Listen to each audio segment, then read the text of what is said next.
আসসালামু আলাইকুম। আপনারা সবাই কেমন আছেন? আমি আলহামদুলিল্লাহ ভালো আছি। আজকে আমার ভিডিওটা হলো আলু দিয়ে মুরগির মাংস।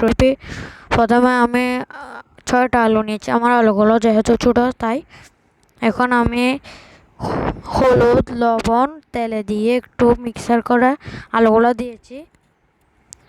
আমি গরম পানি রেখেছি এখানে। এগুলো মুরগির মাংস, পেঁয়াজ কুচি, আদা রসুন কুচি। এখন আমি ডালচিনি, এলাচি, তেজপাতাগুলো তেলে দিয়ে পেঁয়াজগুলো ছেড়ে দিয়েছি। এগুলো বাদামি রঙের হলে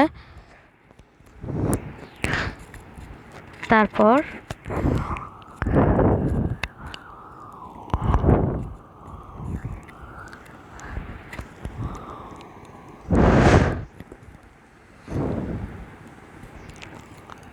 এখন হলুদ পরিমাণ মতো, তারপর জিরার গুঁড়া,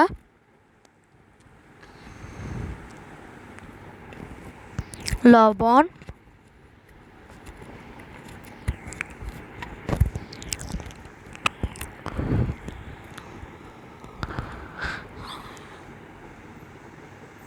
এখানে আমি টমেটো জুস মিশিয়ে দেওয়া করে তারপর নিয়েছি এবং আমি মরিচ হিসেবে ব্যবহার করছি। মরিচগুলো জুস মিশিয়ে ছুঁড়ে তারপর এরকম মরিচগুলো তরকারিতে দিলে তরকারিগুলো সুন্দর হয়।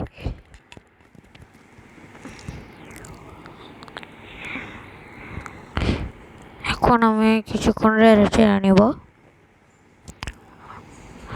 এখন একটু আমি সামান্য পানি দিয়ে নাড়াচাড়া করে নেব। আপনারা যারা এখন আমার চ্যানেলটা সাবস্ক্রাইব করেন নাই, জলদি সাবস্ক্রাইব করে দেন।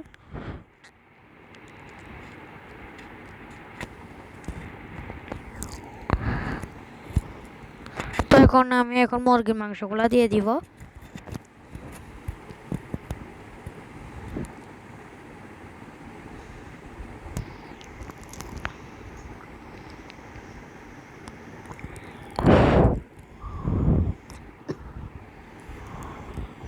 এখন একটু ব্রণ দিয়ে 10 মিনিটের জন্য রেস্টে রেখে দিব। 10 মিনিট পর এখন এগুলো ভালো করে মিশিয়ে নিব। এখন দেখছেন আপনারা তেলটা কিন্তু ছেড়ে দিয়েছে মুরগির মাংস থেকে।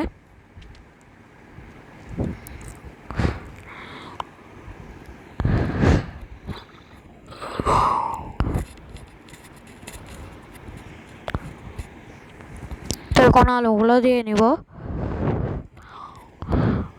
আলুগুলো দেওয়ার পর আবার 5 মিনিটের জন্য রেস্টে রেখে দিব।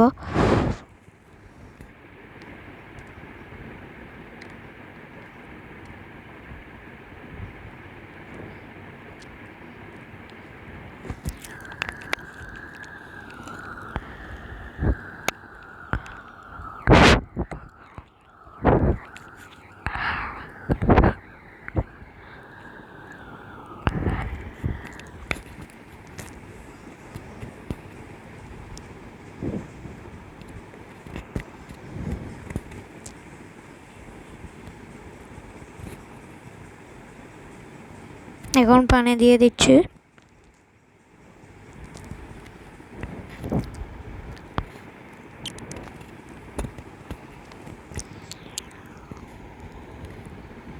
এখন রান্না শেষ। রান্নার পর দেখুন কালারটা কত সুন্দর হয়েছে। মরিচের বাটা দিয়েছি তাই কালারটা দেখেন কত সুন্দর হয়েছে। আপনাদের কলমও আমার প্রসেসে মুরগি মাংসটা রান্না করলে এরকম ফল পাবেন। আমি এ নিয়ে বিদায় নিচ্ছি। সবাইকে ধন্যবাদ। আসসালামু আলাইকুম।